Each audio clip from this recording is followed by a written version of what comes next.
बिस्मिल्लाहिर्रहमानिर्रहीम। अस्सलाम वालेकुम, मैं हूं आपका मेज़बान वसी शाह और आप देख रहे हैं ज़बरदस्त।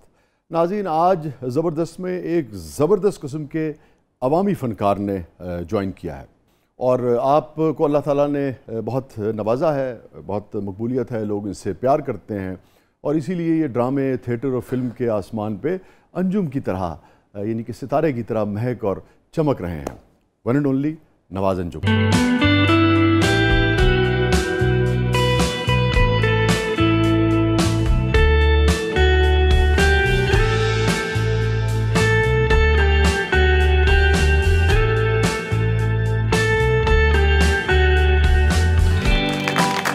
Welcome to the show Nawaz.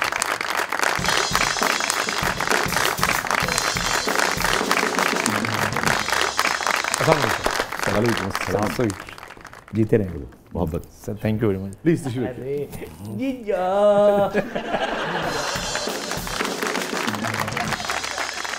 कैसे हैं? मेरे हाथों से इतना बड़ा हो गया और आप उतने के उतने ही हैं सर। देखो ना कैसी बात है, ये मैंने इसको छोटा सा देखा सर। हाँ, और ये तो छत फाड़ के निकल गया। सर बहुत खुशी हुई कि आज आपने ज़बरदस्त तरीके से बुलाया और सो स्वीट, आपकी मोहब्बतों का मैं देना नहीं दे सकता। नहीं, आपसे सारी दुनिया मोहब्बत करती है, हम भी आपसे यार प्यार करते हैं। नो डाउट रियली के, लेकिन आज आपने मेरा मान बढ़ाया अपने प्रोग्राम में बुला के। ये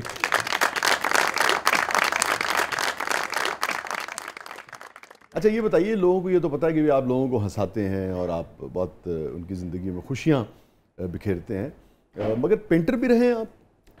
क्या जी, ये भी फ़नून लतीफ़ा में आ जाती है ये चीज़, पेंटिंग भी। देखो ना, आपको पता है कि तस्वीर में मैंने ये रंग भरना है तो ये अच्छा लगेगा, और आपको ये भी पता है कि किरदार में ये रंग भरूंगा तो ये कितना अच्छा लगेगा। देन एक्टिंग और पेंटिंग दोनों ही फ़नून लतीफ़ा में आ जाती है ये चीज़, और ये चीज़ मुझे आगे लेकर आई। और ये मैं कोई आज बाकायदा पेंटिंग करते थे? जी सर, ये जब ये सर मेरी मुल्तान में असल में शाहजी तेल इतर की दुकान थी। तेल इतर की जो खालिस कच्ची घानी का जो तेल होता है। आज माशाल्लाह मैं 62 एज में भी मेरे ओरिजिनल अपने बाल हैं। आप 62 के हो गए हैं जी? माशाल्लाह यार, पहली बात तो ये कि आप बिल्कुल नहीं लग रहे कि आप 62 के। माशाल्लाह, इससे ज्यादा का लग रहा हूँ। नहीं कम के ही लगे। 30-32 जी। तो शाह जी बस मुल्तान में तेल इतर की दुकान थी, तो उस पर मैं, क्योंकि अम्मी अब्बू की डेथ, अम्मी मेरी 78 में, अब्बू मेरी 81 में उनकी डेथ हो गई। अच्छा। तो बहन भाई मेरी गोदी में थे, मैं घर में बड़ा था। अब अंदाज़ा लगा लो मैं इतना बड़ा भी उस वक्त कितना बड़ा होऊंगा। तो वो उन बच्चों के, उस वक्त तो पैम्पर का भी दौर नहीं था, तो वो पोतड़े बांधना और उनका वो ये देन वो, तो मैं साथ साथ पेंटिंग भी करता था। नहीं, वो जो आपने बात की ये बच्चों के, ये आप बांधा करते थे अपने बहन भाइयों के? जी जाहिर सी बात है, फीडर भी उनको बना कर देना, और अंदर ही दुकान के अंदर सर, कि उनको सुबह नहला के उनको कंगी करके उनको, ये काम तो वैसे भी इतर की दुकान में बेहतर है।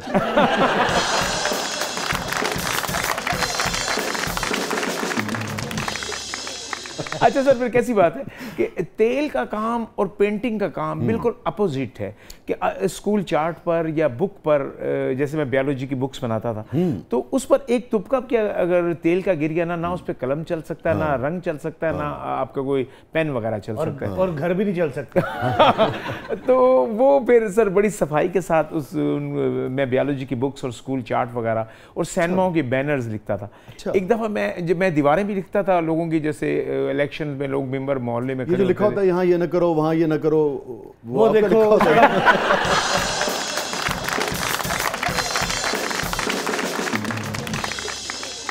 अच्छा, मैंने एक आदमी रखा हुआ था जो बिल्कुल है ना साइकिल पर है ना चूने का पीपा लेकर वो आगे आगे दीवारें रंग करता हुआ जाता था। जैसे कोई फोटो स्टूडियो नया बना तो उसने कहा यार मेरी 150 दीवारें लिखनी है, तो मैंने कहा जी पर दीवार में 100 रुपया लूंगा। उसने कहा जी ठीक है। उस सफेद कई घरों से मुझे मार भी पड़ी कि उन्होंने कहा जी अकेले लिख देता तो मिटा नो, चल शाबाश। क्या लिख दिया था आपने?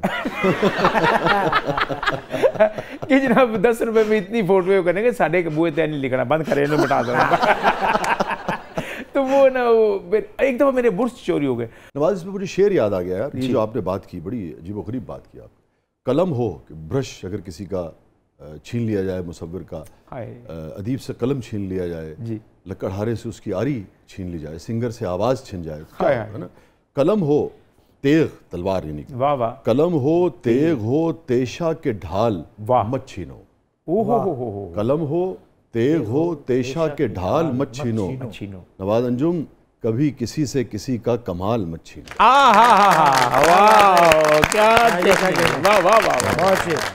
प्लीज आप कंटिन्यू कीजिए। तो शाह जी वो जब बुर्श चोरी तो हो गए तो, लेकिन है ना रब ने ये जो कमाल हाथों का दिया हुआ था ना, आप जहन से किसी का नहीं छीन सकते। मैं पिंड अब भी मैं जितना का काम किया हुआ है तो मैं बगैर देखे इलामा इकबाल भी बना दूंगा और कैद आज़म भी बना दूंगा। कितनी देर में आप इलामा इकबाल बना सकते हैं? सर 30 सेकंड में। यार जो काम सदियों में होता है 30 सेकंड में करते हैं।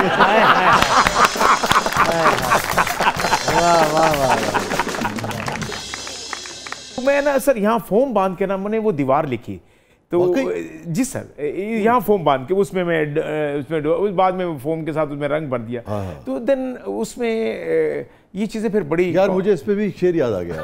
मैं सच के जाऊँ, फैज साहब का शेर है जी, वो कैफियत और है, किसी और तनाजुर में उन्होंने कहा है, मगर यार क्या बात है कि मताए लोहो कलम छिन गई तो क्या गम है।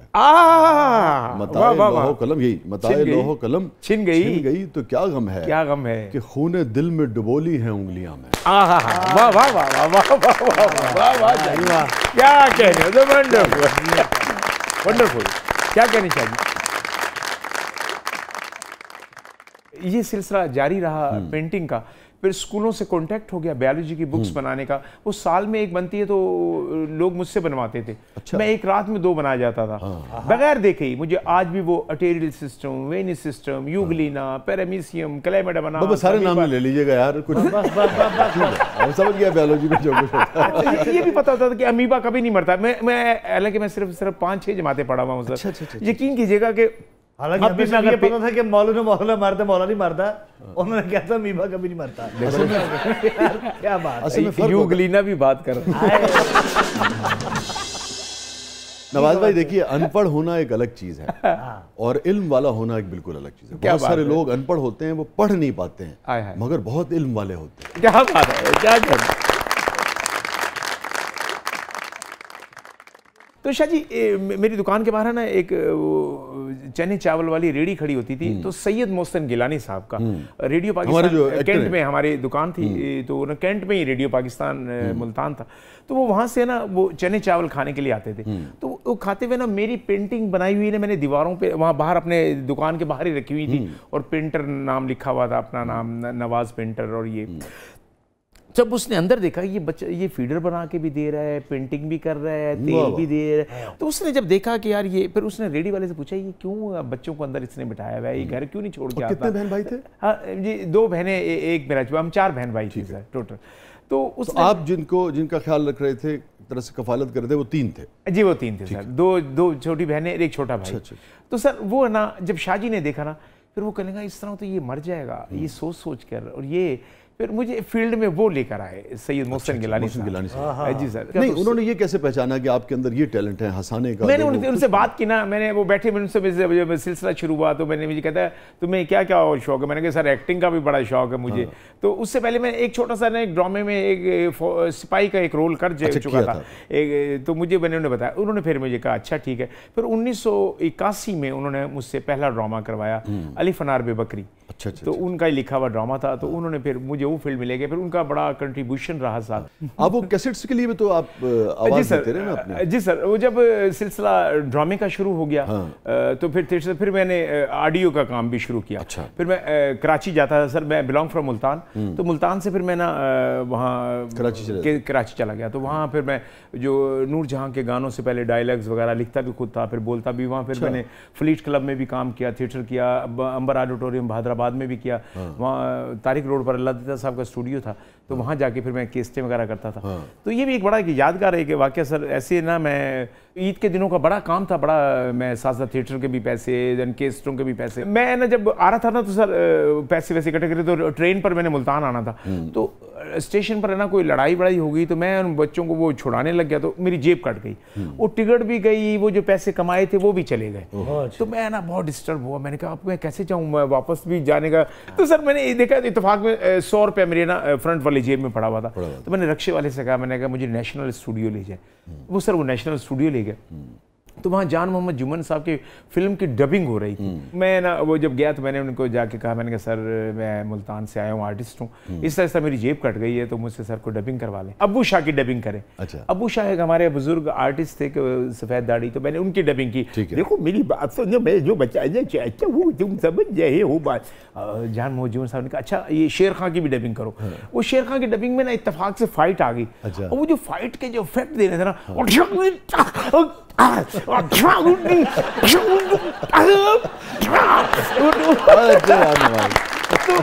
उन्होंने मुझसे ना, जान मोहम्मद जुमन साहब ने ना सर 5 डबिंगें करवाई उन्होंने मुझसे। मुझसे शहन की भी आपसे करवाई होगी। इत्तेफाक से वो थी नहीं, वरना करवा लेते। तो सर उन्होंने फिर मुझे जहाज का टिकट दिया मुल्तान का। अच्छा। और 5,000 रुपए दिया। तो आपको तो लुटना रास आ गया। अच्छा सर, जब 1982 में, यार मैं नवाज आपको एक बात बताऊं। जी बाबा, ये जो हम कहते हैं ना कि खुदा पे ईमान और कातिब तकदीर, सुभान अल्लाह, वो क्या है? और ये हम सबको ये बात समझनी चाहिए। और क्या वजह है कि हम कहते हैं कि मुसलमान जो है वो मेहनत पूरी करता है। जी। आपको मौका मिला, आपने मेहनत की, पहले भी मेहनत कर रहे थे, मगर बीच में ऊंच नीच आ जाए ज़िंदगी में तो घबराता नहीं है। क्या कहते हैं ना, मुसीबत में भी शुक्र कहता है बारी ताला जो तेरी रज़ा। जी सर। आप देखिए, इससे लोगों को सीखना चाहिए कि वो लुटना आपको कैसे रास आया। तो कुरान की एक आयत का मफहूम है कि तुम नहीं जानते कि जिस चीज़ को तुम अपने लिए अच्छा नहीं समझ रहे उसमें तुम्हारे लिए खैर हो, और जिसको तुम अपने लिए अच्छा समझ रहे हो उसमें तुम्हारे लिए खैर ना हो। मफहूम ये है। तो आप देखिए कि आप कितना परेशान हुए होंगे, पता नहीं क्या कुछ आदमी कहता है, मायूस हो जाता है। मैंने तो कुल असासा, मैंने तो इतने दिन स्ट्रगल की और वो पैसे कमाए और ये हो गया। मगर आप देखिए, आप लुटे बस में और आए आप जहाज में। अरे क्या बात है, क्या बात है, क्या। तो सर मैं ना 1981 में एक ड्रामा कर रहा था मुल्तान आर्ट्स काउंसिल में। तो वहाँ एक ना ओमान का एक आदमी था, वो उसने वो ड्रामा देख रहा था। मुझे फर्स्ट टाइम है ना उसने कहा कि यार आपका कोई पासपोर्ट वगैरह बना हुआ, मुझे आपका काम अच्छा लगा। फिर शाह जी एक ये भी बड़ा होता है कि जब आपकी वो कहते हैं ना कि नीयत अच्छी हो ना, तो रब्बे करीम गाइड करने वाले लोग भी आपको अच्छे। सुभान अल्लाह, क्या बात है, ये उसकी अताओं में से एक अता है, ये कि आपको अच्छे लोग मिले। आगे में जैसे शाह जी मिले, मोहसिन गिलानी साहब मिले, जब लाहौर आया तो फिर मैं आगे ये सिलसिला लाहौर का आगे ये जो कुछ भी हो रहा है ये उस लुटने वाले वाकये के बाद हो रहा है। जी सर। तो मैंने उसने मुझे कहा कि आपका कोई शनाख्ती पासपोर्ट वगैरह बना। मैंने कहा जी मेरे तो शनाख्ती कार्ड नहीं बना। तो उसी शख्स ने मेरा शनाख्ती कार्ड बनवाया, उसी ने मेरा पासपोर्ट बनवाया और वो मुझे मस्कत लेके गया, और वो 5,000 रुपए में 1 महीने के लिए। किस लिए? नारियल तोड़ने के लिए।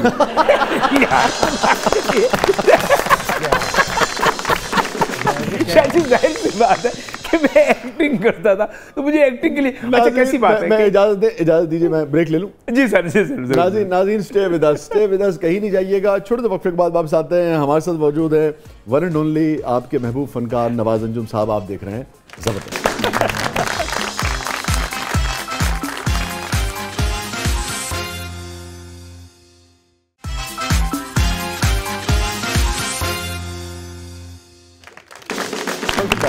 नाज़रीन, ज़बरदस्त में एक बार फिर खुशामदीद। और नवाज साहब, हमारा सेगमेंट है जिसका नाम है ब्रेथलेस 2020 जी। और उससे पहले हम नाज़रीन को बताते चलें कि भाई कागज़ और मार्कर आ गया है। जी जी। सो आप अल्लामा की तस्वीर जो है वो अभी नाज़रीन के लिए और हमारे लिए बनाएंगे। जी सर, है ना? और मगर उससे पहले ब्रेथलेस 2020। जी सर। तो आर यू रेडी?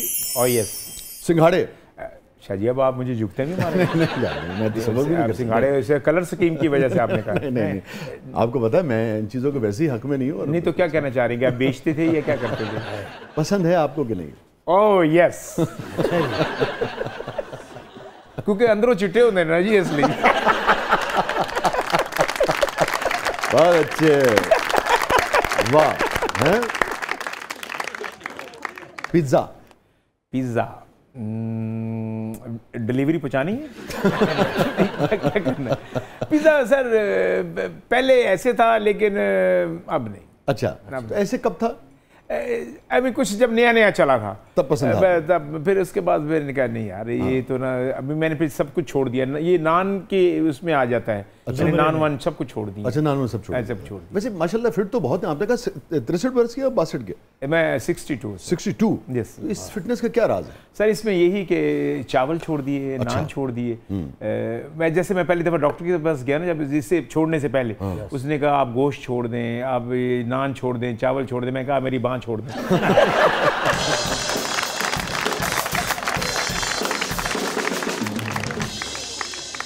छली वाह भुन के देनी है या उबली वो थोड़ी मर्जी है, पर ਤੁਹਾਨੂੰ पसंद है या नहीं? मैं कहता हूं नून मिर्च वाली चाहिए सर। इज वेरी नाइस, क्या बात है। बंदर कैसा लगता है आपको? बंदर भी गुड, बड़ा जबरदस्त। शेर भी अपने मिजाज का एक अपना, मैं क्योंकि खुद घर में एक शेरों की तरह दंदनाता फिर रहा हूँ, तो इसलिए यस सर। जालिम लगते नहीं आप? बस क्योंकि मैं इस टाइम आपके सामने बैठा और हंसी मजाक हो रहा है हमारा, तो मैं जालिम वाकई वो अजीब सा लगेगा कि यार कि एक ही बंदा गुस्सा क्यों करता होगा। घर में नवाज जग्गी मलिक है, यार कि कुछ होने खा के दौड़ जाना फिल्म चेंज ही होता ना कि दौड़ गया। मालिश क्योंकि मेरा काम तेल का था जी, लेकिन मैं करता नहीं था लेकिन सर जो आता था ना ऑयल मालिश, जब तेल लेने के लिए आते थे तो मैं कहता था सर मेरे सिर ਨੂੰ ਲਾ दे यार, या मेरी ओपिनियन कर देते हैं यार, गुड मालिश। खुद आपने कभी मालिश नहीं? नहीं मैंने सर मांझे की है, आपने मालिश की है। उसके बाद आपकी एक फिल्म भी आई थी जिसका नाम था नच के गाक मनाना। नहीं सर, असल में मुल्तान में ना, ये मुल्तान की एक सकाफत है कि ना वो जो मालिशी होते हैं ना, वो सर हाथ में घुंघरू बांध के ना और नूर जहां का गाना लगा के और फिर मालिश करते हैं। वो तसव्वुर करें कि यही घुंघरू बांध के आप मालिश कर रहे हैं जी। ये बंदा मेरे सामने बैठा है सर, अब ये ऑयल डाला है, ओह इतना ठंडा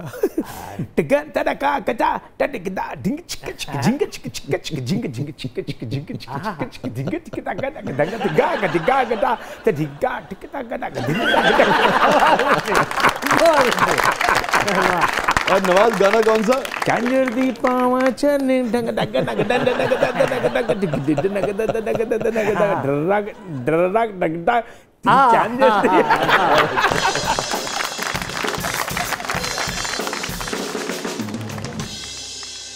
अच्छा, वो बात बीच में रह गई, आप पहुंचे थे ओमान जी, ये नारियल तोड़ने पे गई थी। अच्छा सर, जब पहला ड्रामा किया ना तो इत्तेफाक से ऐसे था कि मेरी शादी मेरी फूफी के घर हुई। अच्छा। तो वो मेरी जो बेगम है वो पैदा भी दुबई में हुई, पली वली वहीं की। अच्छा। तो उस सारी अरबी उससे आती थी। तो मैं ना जब मुझे पता चला वो शादी मोहब्बत की थी या अरेंज मैरिज थी? असल में मेरी फूफो ने ना जब उसे पता चला कि मेरे अब्बू और मेरी अम्मी की डेथ हो गई है, अरेंज मैरिज थी जी, अरेंज मैरिज, वो फूफो ने कही। तो लव मैरिज नहीं थी? ये लव मैरिज होगी सर। कि मैं चाहता हूँ कि लव इन मैरिज जो ना, ये शादी के बाद ही लव होना चाहिए इंसान। अच्छा, मैरिज से पहले चाहे ना हो, लेकिन शादी के बाद लव होना चाहिए, बहुत जरूरी है। तो सर मैं वो बेगम से ना फिर मैं ना अरबी सीख के गया। जब मैंने रोल वहाँ अरबी में किया ना, वाहिद इतनी इंतलाता और खमसा सित्ते सबाहता इनी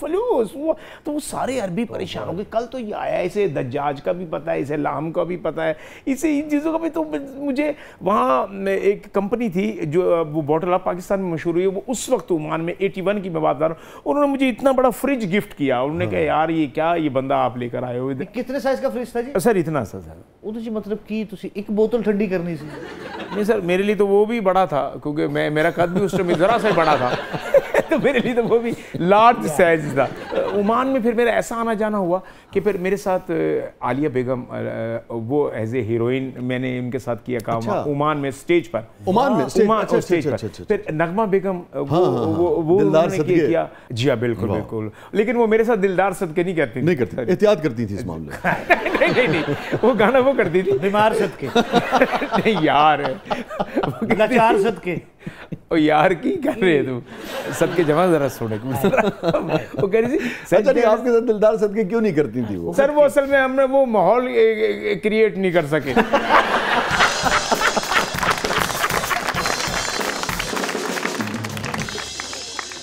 नाज़रीन, स्टे विद अस, कहीं नहीं जाइएगा। छोटे से वक्फे के बाद वापस आते हैं और ब्रेक में अब जनाब कागज़ और मार्कर आ चुका है और अल्लामा की तस्वीर जो है वो बनाएंगे हमारे नवाज अंजुम साहब। आप देख रहे हैं ज़बरदस्त। छोटे से वक्फे के बाद वापस आते हैं।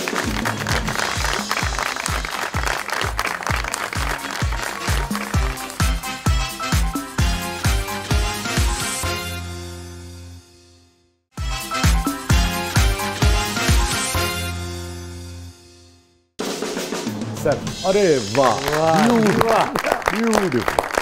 हजारों साल नरगिस अपनी बेनूरी पे रोती है, बड़ी मुश्किल से होता है चमन में दीदावर। क्या क्या वेलकम बैक। ज़बरदस्त में एक बार फिर खुशामदीद। हमारे साथ मौजूद हैं इंतहाई टैलेंटेड नवाज़ अंजुम साहब। आपने तो वाकई हैरान कर दिया। नवाज़, ये कब आपने एक्सप्लोर किया? बचपन में चौक से बनाते थे, कोयले से बनाते थे, कलम से बनाते थे? यस, बिल्कुल, आपने बड़ी अच्छी बात की। तो ये सर शौक की बात होती है। तख्ती स्लेट, जब तख्ती का दौर था तो ये जब बनाना और ये चीज़, मैं सिनेमाओं के बोर्ड बनते हुए देखता था ना जब, तो अब तो फ्लेक्स का दौर आ गया, तो पहले तो पेंटर खुद बना रहा होता था। तो वो चीज़ें तो जो सर मैंने लिखाई जो कलम तो आपके अंदर से ये फूटता था? ये सर, बाकायदा आपने सीखा नहीं? ये सर नहीं सीखा नहीं सर। ये जो मैं लिखाई, मैं आपको सिर्फ वैसे खुशामदीद लिख के आपको चंद मेरा सर वैसी आप कहेंगे ये पता नहीं कि ये क्या लिख रहा है ये ना, ये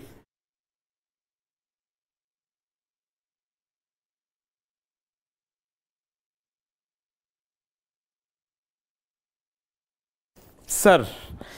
अरे यार क्या बात है, ब्यूटीफुल यार, ब्यूटीफुल।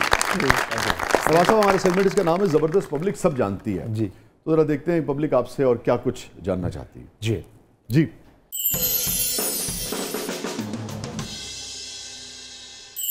नवाज साहब, आप पाकिस्तान की काफ़ी सारी ज़बानें बोल लेते हैं। अगर आपकी कोई पेमेंट मार ले तो आप कौन सी ज़बान में उसको खरी खरी सुनाएंगे या मिन्नतें करेंगे? देखिए जी, जिस ज़ुबान में पेमेंट भरेगी उसी ज़ुबान में बात करूँगा। फिलहाल तो कभी ऐसा नहीं हुआ कि पेमेंट भरी हो, अल्हम्दुलिल्लाह के वो भी उन्हें पता है कि यार कभी एक्स्ट्रा ऑर्डिनरी किसी से पैसे इतने लिए ही नहीं कि किसी को बोझ लगे।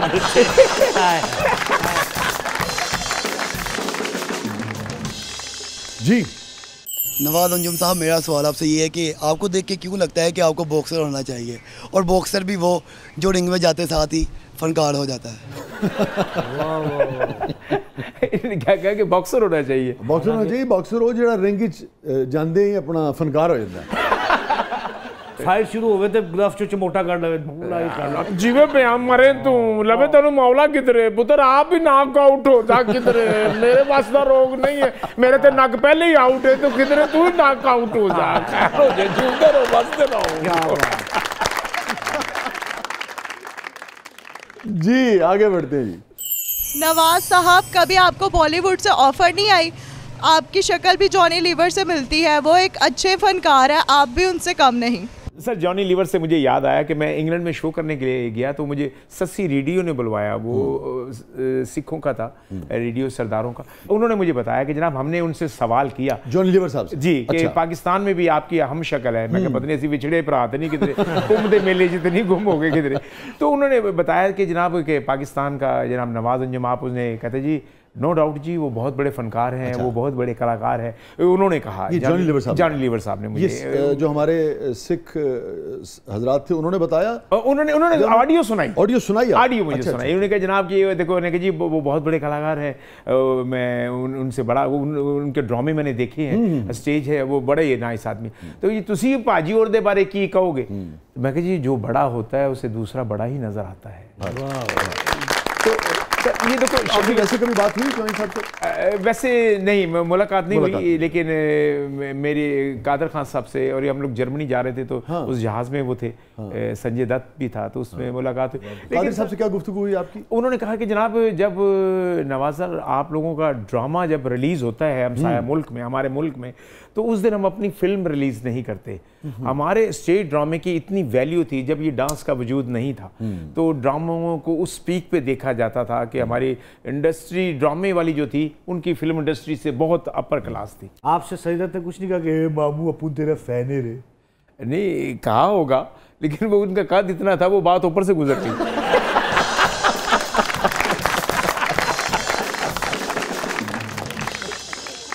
जी नवाज साहब, दोबारा पब्लिक की तरफ बढ़ते हैं। नवाज साहब, आपकी पैरोडी बहुत अच्छी है। अगर घर में भाभी आपकी फुर्तियों से नाराज़ हो जाए तो आप किस तरह की पैरोडी करके उनको मनाते हैं, ज़रा हमें भी बताएं। कितनी तेज़ी से माफ़ी मांगती है ये बताएं। ऐसे करके नहीं, घर में कभी ऐसा हुआ ही नहीं। मेरी आदत है कि घर में मैं अगर नाराज़ हो जाऊं, या अलबत्ता तो उनकी तरफ से तो कुछ नहीं होता, मैं घर में फिर बोलता नहीं किसी के साथ। उनको ये पता ये नाराज़गी की अहम वजह है कि यार अब ये नाराज़ है, कि मैं बात किसी से नहीं करता, फिर मैं ना वो खामोश। बेगम से वैसे आप डरते? नहीं जी, कभी नहीं डरा। बेगम डरती हैं आपसे? जी हाँ, शुक्र। अच्छा, ये बात आप दिल पे हाथ रख के कह सकते हैं? यार कह सकता हूँ, मैं आपके दिल पे भी हाथ रख के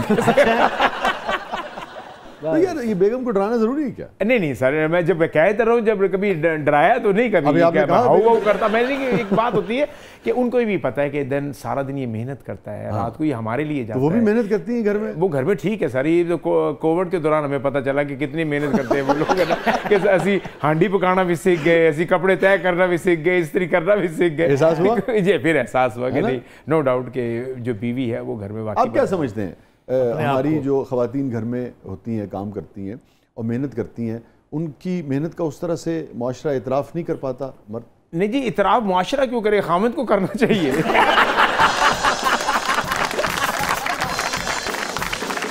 नवाज में यही पूछ रहा था कि हमारे यहाँ के मर्द उसका उस तरह से इतराफ़ भी नहीं है, इदराक भी नहीं है, जैसा कि आपने नहीं कहा मैं समझता हूँ कि रियली कि जो ख़वातीन है घर की, आपको उनकी रिस्पेक्ट इसलिए भी करनी चाहिए कि आपकी नस्ल उनसे चली है। हाँ। आपके काम का इतराफ़ नहीं, काम का तो सर वो तो है ही 100%। जब आप कर रहे हैं तो वो भी कर रही है। तो कह दो ना कि हाँ तू बड़ा काम करनी है। यार ये हमें कहा नहीं जाता, मैं तो समझ कि यार ये नु कहता ना कि चोड़ ना हो जाए किधर। आज कह दो तुझे बड़ा काम करते हैं आप, इज ए गुड। नहीं तफसील न लगाओ। यहाँ पे ये कैमरा आपका जी, कहो बेगम मुझे कोविड के दिनों में अंदाजा हुआ। बेगम मुझे कोविड के दौरान में बेगम मुझे कोविड के दिनों में अंदाज़ा हुआ कि आप घर का वाकई बहुत काम करती हैं। आप बच्चों को तैयार नहीं, मुझे भी जिस तरह तैयार करके भेजती हैं, आप आधी वालदा है मेरी।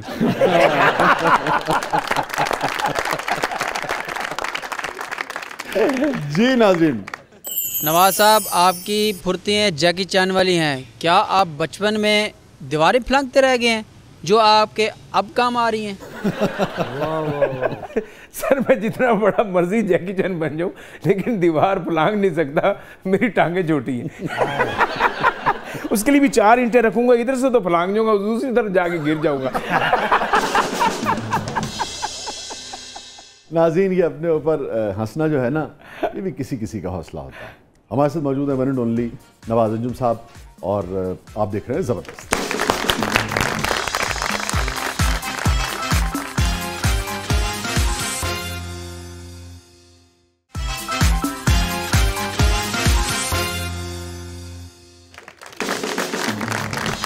वेलकम बैक नाज़रीन, ज़बरदस्त में एक बार फिर खुश आमदीद। और नवाज अंजुम साहब, हमारा सेगमेंट है जिसका नाम है कैथारसिस। ये फरमाइए, कोई रिग्रेट? शाह जी, रब्बे करीम ने बड़ा कुछ नवाजा, औलाद से भी, हर चीज़ से भी। जो सोचा दुनिया दिखा दी, लेकिन दुख रहेगा मैं ये खुशियाँ अपनी माँ को क्यों ना दिखा सका, अपने बाप को क्यों ना दिखा सका। क्योंकि अर्ली उनकी डेथ हो गई थी। आपने फरमाया 78 में ग़ालिबन 78 में वालदा और 81 में अब्बू की डेथ हो गई। और आपको जो कामयाबी मिलने का आगाज़ हुआ वो 82 से शायद? जी सर, 81 से। 82 से। तो मगर ये जो अवामी सतह पे मकबूलियत हुई, ये किस सन से शुरू हुई? सर ये लाहौर से, मुल्तान में नो डाउट के काम किया, थिएटर किया। नहीं बताइए ना कि पूरा पाकिस्तान आपको पहचानने लगा? जब लाहौर में सर 1990 से जब आगाज़ हुआ, तो फिर अब यहाँ जो 30-35 साल हो गए लाहौर में, तो इसी में सर पहले दोनों इस दुनिया से जा चुके थे। जी सर, नो डाउट कि उनकी रूहें खुश होंगी, वो देखती होंगी, आते हैं ख्वाब में। मैं आज आपको एक ऐसी बात बताना चाहता हूँ कि मेरे वालिद साहब की जब डेथ हुई थी ना आयशा जी, तो हम दुकान बंद करके ना बच्चों के साथ लेके हम घर आ रहे थे, तो मुझे कहने लगा नवाज बेटा मुझे ना चाय बना के दे, मेरे यहाँ ना पेन हो रही है, दर्द हो रही है। मैंने कहा बाबा चलें डॉक्टर पे चलते हैं। कहते यार बच्चों को भी साथ ले चल, पता नहीं तुमने वापस आना है कि नहीं। मैंने कहा बाबा क्या आप बात कर रहे हैं? शाह जी मेरे बाप की, ये 81 की बात बता रहा हूँ आपको, मेरे अब्बू जिस तरह वो पगड़ी बांधते थे ना, वो जो रुमाल बांधते थे, वो मैंने हिस्ट्री में किसी को बंदे को वैसा बांधते हुए नहीं देखा। साफा सा जिससे वो, मैं आपको अपने बाबा की तस्वीर भी देखता हूँ, तो उस टाइम उन्होंने वो उतार के रखा जब वो पेन हो रही थी। अच्छा शाह जी, वो आज भी मैंने शोकेस में वैसे ही रखा हुआ है, वो उसी तरह ही बंधा हुआ है, उन्हीं के हाथ का। अच्छा, उसके बल तक नहीं खोले आप? नहीं सर, कभी भी नहीं। सिर्फ मैं डेली उसको देखता हूँ, उसका दीदार करके, उसको इतर लगा कर, खुशबू लगाकर, उसको वैसी उसके अंदर वो क्योंकि सर बनाने के लिए उसके अंदर कपड़ा डाल दिया था कि वो खुलेगा, लेकिन सर इसमें मेरे साथ कई नशेबो फराज आए ज़िंदगी में। तो मैं लाहौर भी मुंतकिल हुआ, फिर यहाँ वो किराए के घरों में भी रहा, लेकिन उसकी जिस तरह हिफाजत की है ना सर, वो आज भी आप कभी घर जब चक्कर लगाएंगे ना, आपने मुझे कहना है कि नवाज़ वो लेकर आओ, तो मेरी बहुओं ने ना उसको इस तरह रखा हुआ है जैसे कि घर की कोई चीज़ ऐसी, कोई अमानतन कोई बंदा जैसे जेवर संभाल के रखता है ना, काबिल एहतराम चीज़ होती है सर। मेरे लिए वो कुल असास है सर। तो मैं बदकिस्मती अपनी समझता हूँ कि मैं ये खुशियाँ अपनी माँ को नहीं दिखा सका। मेरी माँ मुझे हमेशा ना कहती थी कि फटाफट तू बड़ा हो जा, मैं तेरी शादी भी देखना चाहनी है।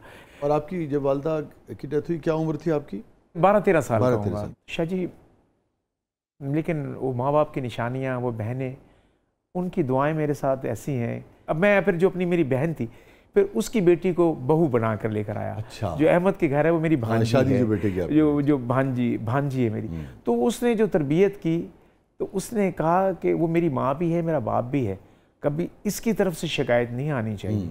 तो माशाल्लाह जो दोनों बहुएं हैं, अल्लाह उनको ज़िंदगी दे कि वो सर रात को जब तक मैं सो ना जाऊं उनकी वो पाँव ही दबा रही होती हैं। सर मैं तो ये जानता हूँ शाह जी, मैं आज आपके ज़बरदस्त प्रोग्राम के हवाले से तमाम देखने वालों को और चाहने वालों को रिक्वेस्ट करूँगा, जब हम अपनी बेटी की शादी कहीं करते हैं तो उसके लिए दुआ करते हैं कि अल्लाह इसका दामन खुशियों से भरे रखना। जब तुम किसी की बेटी लेकर आए हो तो उसके लिए तुम्हारे दिल में नफ़रत क्यों हो जाती है, उसके लिए तुम्हारे दिल में वो प्यार क्यों नहीं आता। तो मैंने उन बेटियों को जो चीज़ मैं अपनी अगर बेगम के लिए लेता हूँ ना, तो सबसे पहले उन बहुओं के लिए लेता हूँ। वो मेरी बेटियाँ हैं, वो मेरी नस्ल उनसे चली, बिल्कुल होती ही बेटियों की तरह। तो सर वो वरना सर उन्होंने तो मसले पे खड़ा होना है कि या अल्लाह इससे हमारी जान छुड़ा, और अब वो कह रही होती है या अल्लाह इसका साया हमारे सर से ना उठाना। वाह, बहुत अच्छा, बहुत अच्छी बात।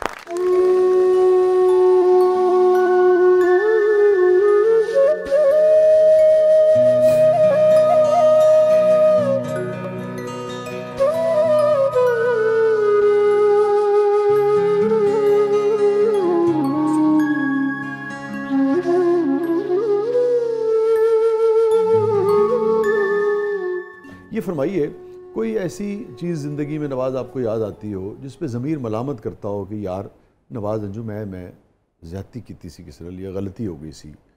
अगर कहीं गलती हुई भी है, मैंने अपनी ज़िंदगी में तो नहीं देखा, अगर कहीं मिस्टेक हुई, इंसान है, ख़ता का पुतला है, लेकिन मैंने खुद जाके माफ़ी मांग ली है। मैंने अगर मेरा भाई 2016 में उसकी डेथ हुई है, तो मैंने उनके बच्चों को ये एहसास तक नहीं होने दिया कि उनका बाप सर से उठ गया है।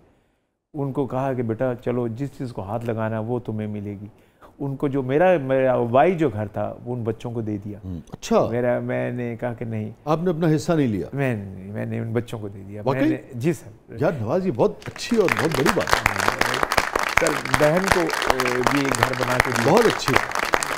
मैं बहुत ही, मैं समझता हूँ जैसे कि आप फरमा रहे हैं और आप कह रहे हैं तो ऐसे ही होगा, ये बहुत अच्छा मैसेज है।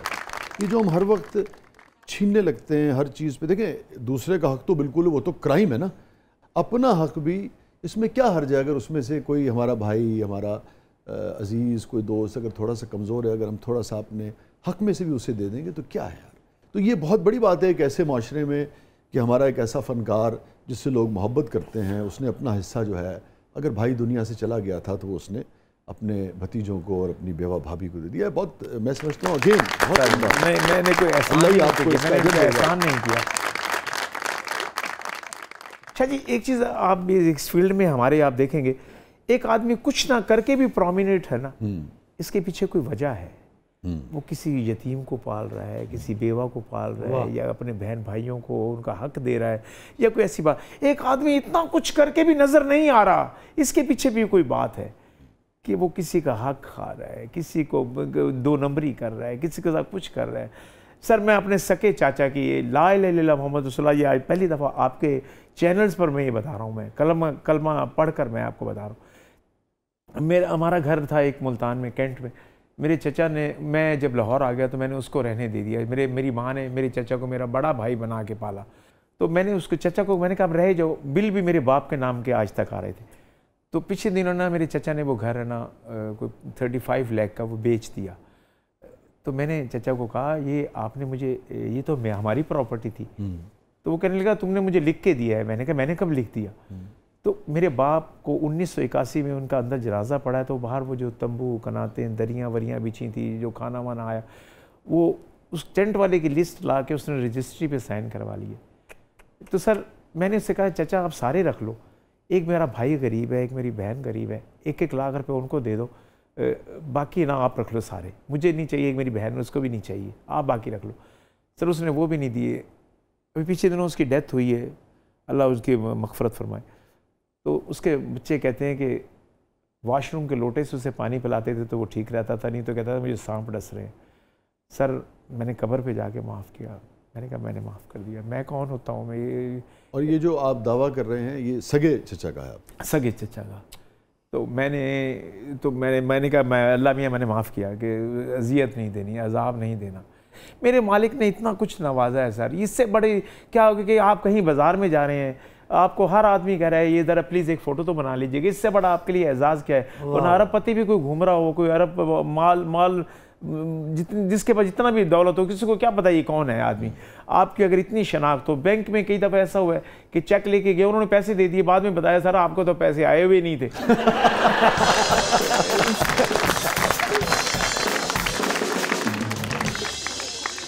वो लम्हा जिसने नवाज अंजुम को सबसे ज़्यादा खुशी दी हो? सर जब पहली दफ़ा जब लाहौर में काम किया और सीरियल मिली, और जब कभी खान साहब ने मुझे, मैं इरफान खुसर साहब की एडवर्टाइजिंग कंपनी में भी 18 साल रहा, तो कभी खान साहब ने जब मेरा नाम लेके मुझे बुलाया ना, तो वो लम्हा है ना सर, कभी साहब की बहुत इज्जत करते हैं। मैं हमेशा इंग्लैंड गया हूँ, अमेरिका उनके साथ गया हूँ, तो उनका हमेशा रूममेट रहा हूँ। नवाज अंजुम साहब की ज़िंदगी का सबसे गमगीन लम्हा?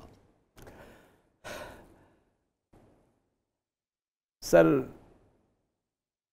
वो लम्हा शाह जी वो होता है कि जब आप जिसके लिए सब कुछ कर रहे हों और उनकी तरफ से कोई ये बात आ जाए ना कि तुसी साडे लिए कीता की है, तकलीफ देती बात। कई ऐसे वही अजीज़, वही ख़ानदान में वही बच्चे, वही चीज़ें, वही भाई के बच्चों में से किसी ने एक ऐसी बात की तो वो है ना बड़ा दिल चुभन हुई। लेकिन मैंने वो फिर भी लड़ झगड़ के भी वो नहीं छोड़ा अपना जो ज़र्फ था मेरा कि जितना आप शेयर करना चाहें, क्या कह दिया जो आपको बहुत तकलीफ हुई? मेरी भी क्या हुआ कि क्या किया है, उन्होंने इस चीज़ को कोई अहमियत ही नहीं दी कि वो कर रहा है तो बस ठीक है करे जाए। उनके हमारे यहाँ सर 95% लोग ऐसे हैं कि आप किसी के लिए शाह जी, चाहे वो आप हैं या असद भाई हैं या मैं हूँ, हम किसी के लिए कुछ कर रहे हैं ना तो वो समझते हैं ये इनकी ड्यूटी है, ये वो कर रहे हैं। वो कुछ चीज़ लेते हैं ना तो वो भी हमसे छुपाते हैं कि यार अगर इनको पता चल गया ना कि हमने ये चीज़ ली है तो ये हमारे पैसे बंद ना हो जाए, ये जो हमें दे रहा है। अच्छा नवाज, कहीं ऐसा तो नहीं है कि जब कोई शख्स किसी के साथ भी अच्छा करता है तो वो अच्छा करने वाला बाज़-औक़ात जिसके लिए कर रहा होता है उस पर अपना हक समझने लगता है, उसकी ज़िंदगी में मुदाखलत करने लगता है, उससे भी तो इस किस्म के मसाइल पैदा हो सकते हैं, ऐसा तो नहीं है? सर फिर मुझे हज़रत अली करम वजह सरकार के वो कॉल याद आ जाता है कि जिस पे एहसान किया उसके शर से बचो। कि नहीं, मगर वो अपनी ज़िंदगी से अगर अपनी मर्ज़ी से ज़िंदगी गुजारना चाहता है तो ये शर तो नहीं हुआ ना? नहीं वो गुजारना चाहे तो, लेकिन आया आपको उसकी शर्त के मुताबिक चलो आपको उसके रंग में भी ढाल दिया और फिर भी आप गलती कर रहे हो और फिर भी आप ना कहें कि जी नहीं जी गलत किया आपने सब कुछ है और डाल आप किसी और पे दें तो वो दुख होता है फिर। ओके, तो कभी ऐसा वक्त आया कि किसी मायूसी का शिकार हुए हो कि यार काम नहीं है और मसला है? क्या बात आपने याद करवाई शाह जी, एक दफ़ा वो शेयर कीजिए और उससे कैसे निकलते हैं, स्ट्रेंथ ताकत कहाँ से लेते हो? आज आपको एक दिल की बात बताऊं, मैं बहुत ही ज़्यादा टेंशन में हूँ ना, ये भी आज आपके साथ एक बात में शेयर करूँगा। तो मैं ना छत पे जाके ना, वो तो रब्बे करीम तो शाह के करीब है, मैं उनसे बात करने लग जाता हूँ, अल्लाह मियाँ ये क्या हो रहा है, ये अल्लाह मियाँ ये क्या हो रहा है ये। तो ऐसे ही ना, मैं एक दफ़ा बेगम की तबीयत ख़राब हो गई, ये स्ट्रगल पीरियड का मैं वाक़या बता रहा हूँ आपको।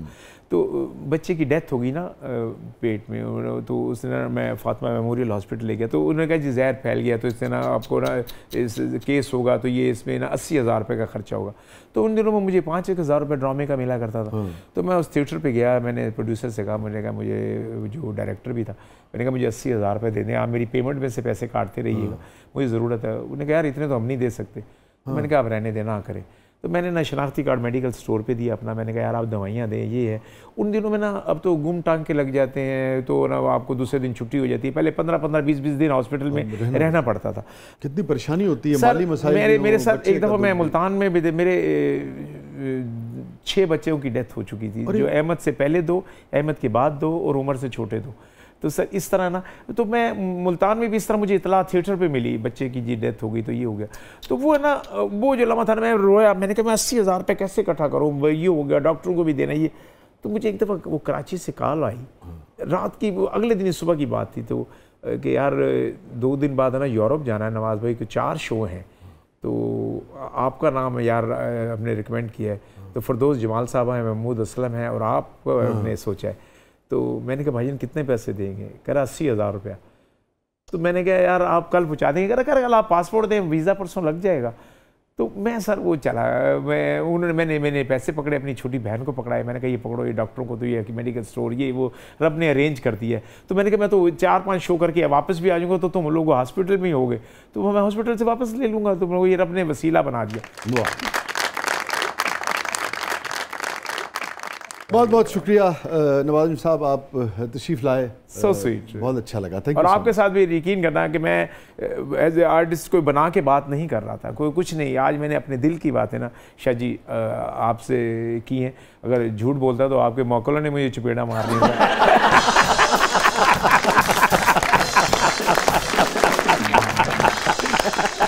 ऐसे ही खुश रहें, हंसते रहें, हंसाते रहें, और अच्छे जो रवैये हैं उनको फ़रोग़ देते रहना चाहिए। Thank you very much. God bless you. Thank you so much नाज़रीन, ये था आज का ज़बरदस्त। अपने फीडबैक से हमें आगाह कीजिएगा। इजाज़त दीजिए, अल्लाह हाफ़िज़।